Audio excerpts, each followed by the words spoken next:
माँ जी, रोटी के साथ मूली गाजर काट दूं? नहीं, रहने दे बहू, मेरे दांत तो है नहीं, इन टूटी दाढ़ों से बिल्कुल नहीं चबाया जाता। आहा, मजा आ गया। काला नमक और नींबू मसाला डालकर मूली गाजर अमरूद खाओ तो सर्दियों की दोपहर सुहानी हो जाती है। थोड़ी आवाज कम कर ले, दांतों से कितना कचर कचर कर रही है। अब दांतों से चबा चबा कर खाऊंगी तो आवाज तो आएगी ही ना प्यारी सासू माँ। अच्छा, मैं रसोई से दाल और लेने जा रही हूँ, आप लोगी? नहीं, मेरा हो गया बस। अरे रेखा बहू, रसोई में जा रही हो तो ये मूंगफली की पट्टी और रेवड़ी गज्जक लाया था, ये भी लेती जाओ। वाह बाबूजी, गज्जक शुरू हो गई। तिल मावे के लड्डू भी ले आते। पता है लड्डू मुलायम होते हैं, वो मैं भी खा लेती हूँ। तो कल ले आऊंगा, दुकान कौन सी दूर है। और वैसे भी अब सर्दियों में तो रोजाना गज्जक रेवड़ी मूंगफली इसी का सीजन है। कोई जरूरत नहीं है लाने की, ये तो खुद से सोचना चाहिए था। बस अपने बारे में ही सोचते रहते हो सब, मेरे बारे में तो कोई भी नहीं सोचता। माँ जी, रोहित जो कल गाजर का हलवा लाए थे, आपको वो गर्म करके देती हूँ। कुछ नहीं खाना मुझे, मैं अपने कमरे में थोड़ी देर सोने जा रही हूँ। शाम को चाय का समय होगा तो मुझे उठा देना। रेखा की सास यानी कि शोभा देवी, उनके दांत जल्दी खराब हो गए और नकली दांत लगाना उन्हें पसंद नहीं। इस कारण वो कुछ भी सख्त चीज नहीं खा पाती और कोई दूसरा खाए तो वो भी बर्दाश्त नहीं। ऐसे अक्सर ही होता था। प्रेमा दीदी ने शादी की भाजी कितनी सख्त बनाई है, मट्ठी और शक्कर पारे चबाए तक नहीं जा रहे। हमने बनवाई थी भाजी रोहित की शादी में, मिठाई मुंह में घुल जाती थी, इतनी मुलायम बनवाई थी। तभी सब बोल रहे थे कि मिठाई घेर मेर हो गई थी, वो मिठाई कम हलवा ज्यादा लग रही थी। ससुर की बात सुनकर रेखा हंस पड़ती है, जिस कारण शोभा देवी और गुस्से में भर जाती है। दोनों कैसे हंस रहे हैं। काश मेरे पास ऐसे जादुई दांत होते जिनसे मैं कोई भी चीज छपा कर खा सकती। अगर ऐसा होता तो ये लोग मुझ पर कभी ना हंसते, मैं भी इनकी तरह सब कुछ खा सकती थी। पर ये सब जादुई परियां करती हैं, छड़ी घुमाई और जादू से वो चीज दे देती हैं। पर भला कौन परी मेरे लिए धरती पर आएगी और मुझे जादुई दांत देगी? किसके पास इतना समय है? शोभा की ये बात परिलोक की रानी पंखुड़ी सुन लेती है और वो शोभा देवी के सामने प्रकट होती है। तुमने ये कैसे सोच लिया कि परियां मुसीबत के समय सहायता करने नहीं आती? तुम्हारी आवाज परिलोक में मेरे कानों तक पहुंच गई थी। अगर तुम्हें जादुई दांत चाहिए तो वो मैं तुम्हें दे दूंगी। फिर तुम उन जादुई दांतों की सहायता से कुछ भी खा सकती हो। ये दांत किसी को भी दिखाई नहीं देंगे, सिर्फ तुम्हें ही दिखाई देंगे। पर इतना याद रखना, जिस दिन तुम्हारे जादुई दांतों का जादू किसी को भी पता चल गया, उस दिन ये जादुई दांत गायब हो जाएंगे और तुम फिर से बिना दांतों की हो जाओगी। क्या आप मुझे जादुई दांत दे सकती हो? हाँ, मैं ध्यान रखूंगी। मैं किसी को भी जादुई दांतों का पता नहीं चलने दूंगी। आप मुझे जादुई दांत दे दो। पंखुड़ी परी हवा में जादुई छड़ी घुमाती है और शोभा के मुंह में जादुई दांत आ जाते हैं और पंखुड़ी परी वहां से गायब हो जाती है। जादुई दांत पाकर शोभा बहुत खुश थी। सबसे पहले वो रसोई में रखे ताजे ताजे अमरूद काट कर खाती है। अरे वाह, मैं तो अमरूद बहुत आराम से खा पा रही हूँ, वरना कब से मैंने अमरूद नहीं खाए थे। जब देखो सख्त अमरूद मंगवाती रहती है रेखा, उसे तो बस अपनी पसंद का ख्याल है। अब एक बार प्रेमा दीदी की भेजी हुई भाजी भी खाकर देखती हूँ। वैसे भाजी खाने में बड़ी मुलायम है, मैं तो वैसे ही कह रही थी कि सख्त है। शोभा देखती है रेखा रसोई में आ रही है। अरे अमरूद कहाँ गए? यहीं तो रखे थे। माँ जी, आपने कहीं अमरूद देखे? मुझे क्या पता कहाँ गए, मैं भला तेरे मंगाए अमरूद खा सकती हूँ जो मेरे से पूछ रही है? मेरे तो दांत ही नहीं है। शोभा देवी मन ही मन हंसती हुई अपने कमरे में चली जाती है। अब तो रोजाना ही वो सब चीजें गायब हो रही थी जो शोभा देवी नहीं खा पाती थी। ये सब देखकर रेखा का दिमाग खराब हो रहा था कि आखिर खाने की चीजें गायब कहाँ हो जाती हैं। रोहित, पापा जी, मुझे आप दोनों से कुछ कहना है। पता नहीं कुछ दिनों से घर में खाने का सामान चोरी हो रहा है। बादाम, काजू, अखरोट, फल, कच्ची सब्जियां, नमकीन, बिस्कुट, सब कुछ घर से गायब हो रहा है। आप जो मूंगफली की पट्टी लेकर आए थे वो तो डिब्बे में से पूरी गायब है। ऐसे कौन ले जा सकता है? कोई बात नहीं बहू, हो सकता है खाने पीने में पता नहीं चलता होगा, मैं और ले आऊंगा। रेखा बहू कैसी बावली सी हो रही है। उसे क्या पता खाने का सारा सामान मैं अपने जादुई दांतों की मदद से खा जाती हूँ। सचमुच रेखा बहू सही कह रही थी, सर्दियों में गाजर मूली खाने का अलग ही मजा आता है। वैसे मैंने तो आज चुकंदर भी काटा है, जल्दी से सलाद खा लेती हूँ। अरे वर्मा जी के घर की रसोई में आग लग गई है। घर के अंदर वर्मा जी के पोता पोती ही थे। वो दोनों छोटे हैं और डर गए हैं, इसलिए दरवाजा नहीं खोल रहे। तो गेट को तोड़ देते हैं, मजबूरी है, बच्चों की जान को भी खतरा है। फायर ब्रिगेड को फोन किया। अरे वर्मा जी और उनका बेटा आ रहे हैं। उनकी पत्नी और बहू बहुत देर से बच्चों को समझा रहे हैं। गेट भी तो पक्के लोहे का बना हुआ है, आसानी से टूटने वाला नहीं, कुंडी अंदर से बंद है। रेखा के ससुर घर से बाहर जाते हैं। पिंकी बंटी बच्चों गेट पर आओ, गेट खोल दो, तुम्हें कुछ नहीं होगा। मम्मी बाहर आग है, हम नहीं आ पा रहे। मम्मी मम्मी, हे भगवान मेरे पोता पोती की रक्षा करना। माँ जी, पड़ोस की वर्मा आंटी के घर आग लग गई है। रेखा शोभा देवी को सारी बात बताती है। फायर ब्रिगेड भी आएगी तो समय लग जाएगा, बच्चे बस सही सलामत बाहर आ जाए। मेरे पास तो जादुई दांत है, अगर मैं इनकी मदद से कोई सख्त से सख्त चीज खा सकती हूँ तो काटने का काम भी तो कर सकती हूँ। अगर मैं लोहे के गेट को काट दूं तो बच्चों की जान बच जाएगी, पर मेरे दांतों के जादू के बारे में सबको पता चल जाएगा। पर इस समय बच्चों की जान बचानी जरूरी है। मेरा क्या, मैं तो बूढ़ी हो चुकी हूँ। माँ जी आप कहाँ जा रही हो? माँ जी, पड़ोस में जा रही हूँ उनका लोहे का गेट काटने। क्या? शोभा देवी ने अपने दांतों से गेट का लोहा काटना शुरू कर दिया।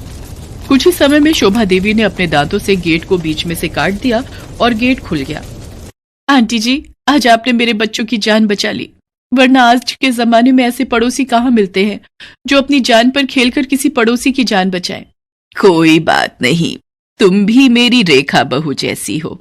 बच्चों की जान बचाना मेरा फर्ज था और ये करना मेरे बस में था, इसलिए मैंने ऐसा किया।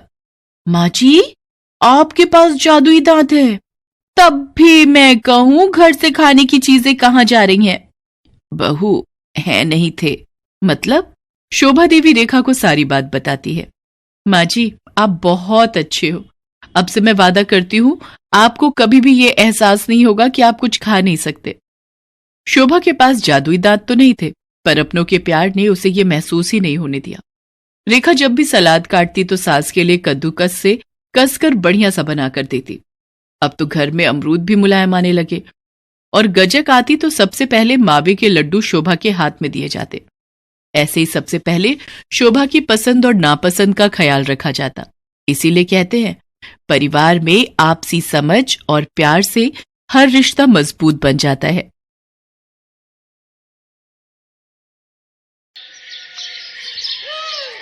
चांदनी का पति उमेश अंडे बेचने का व्यापार करता था।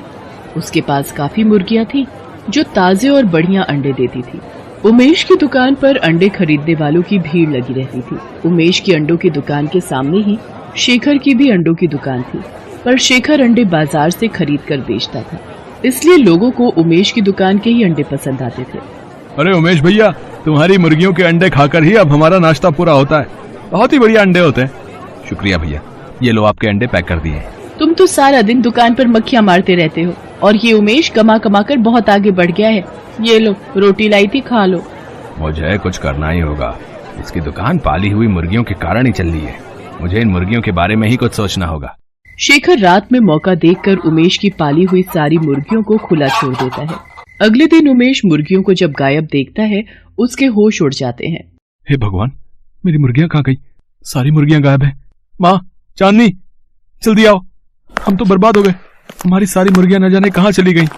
हे भगवान, ये क्या हो गया? लगता है किसी ने रात में मुर्गियों को ताला तोड़कर खुला छोड़ दिया। कोई तुम्हारे काम से ईर्ष्या करता है, उसी ने ये सब किया है। पता नहीं कौन मुझसे अपनी दुश्मनी निकाल रहा है। उमेश उदास मन से अपनी दुकान की ओर जाता है, पर वहाँ तो शेखर की दुकान पर अंडे खरीदने वालों की भीड़ लगी देखकर वो हैरान रह जाता है। क्या हुआ उमेश भाई, हैं? आज तुमने दुकान नहीं खोली क्या? तुम्हारी मुर्गियों ने अंडे नहीं दिए क्या? हैं? मुझे सब पता है, ये शेखर का ही किया धरा है। मेरे पास इसे पकड़ने के लिए कोई सबूत नहीं है, इसलिए मेरा इस वक्त चुप रहना ही ठीक है। उमेश बहुत परेशान रहने लगा था। उसकी मुर्गियां खो जाने से उसके पास अब कोई भी काम नहीं रह गया था। शेखर दिन पर दिन अपनी दुकान पर अंडे बेचकर पैसे कमा रहा था। उमेश को इस तरह मायूस देखकर चांदनी और उसकी सास बहुत दुखी थी। एक दिन चांदनी ने अपनी सास सुधा से कहा, माँ जी, मेरी ये सोने की अंगूठी रखी है, चलिए हम इन्हें बेचकर कुछ नई मुर्गियां खरीद लाते हैं और इनको दे देंगे।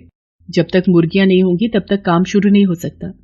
तुम जैसी बहू जिस घर में हो वो घर स्वर्ग से कम नहीं है। ठीक है बहू, हम मुर्गियां खरीदने चलते हैं।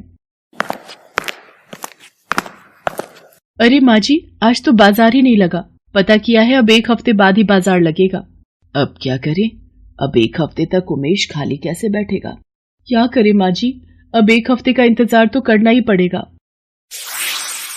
मेरे पास तुम्हारी समस्या का हल है। मैं जानती हूं तुम किस परेशानी से गुजर रही हो।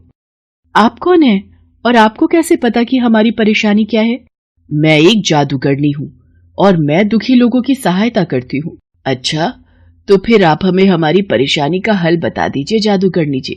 लगता है तुम दोनों सास बहू में बहुत प्रेम है और ऐसे रिश्तों को देखकर मुझे बड़ी खुशी मिलती है।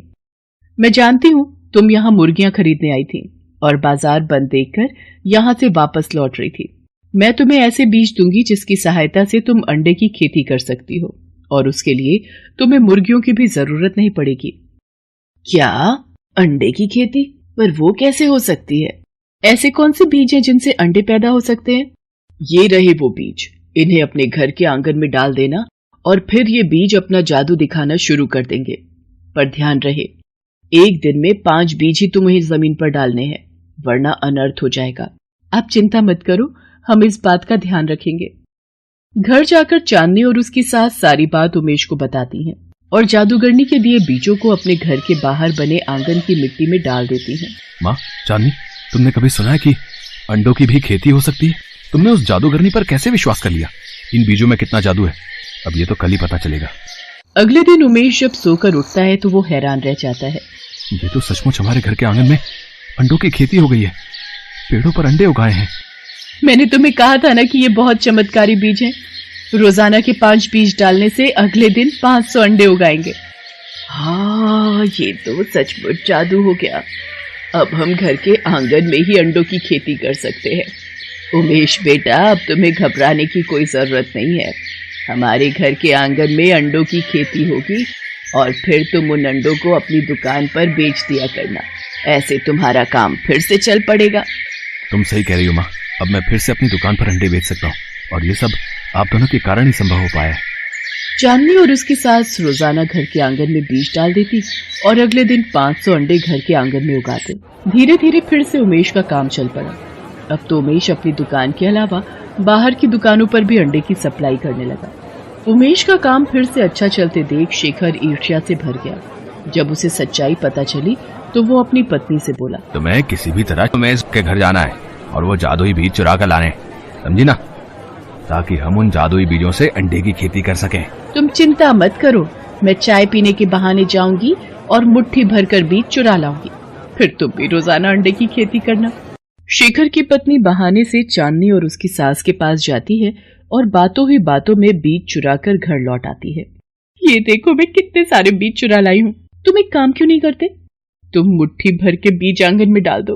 जितने ज्यादा अंडे होंगे उतनी ही ज्यादा कमाई होगी।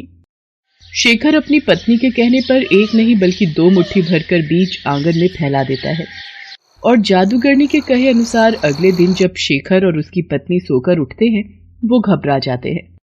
उनका पूरा घर अंडों से भरा हुआ था और दोनों अनेकों अंडों के बीच में दबे हुए थे।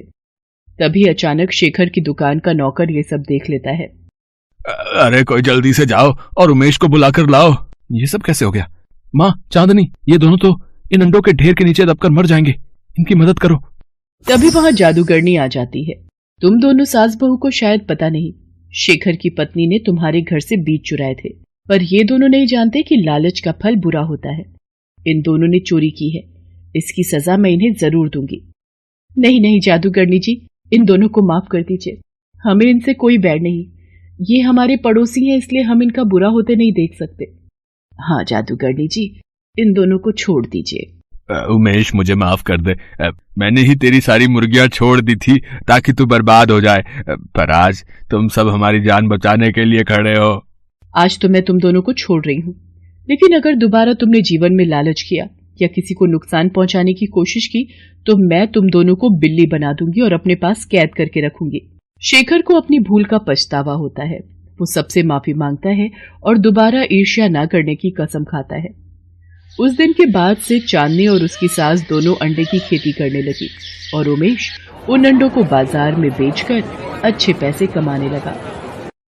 हेलो दोस्तों, कैसे हैं आप सब? हमारी कहानियां देखने के लिए हमारे चैनल को सब्सक्राइब कीजिए और हाँ, बेल आइकॉन पर क्लिक करना मत भूलिएगा।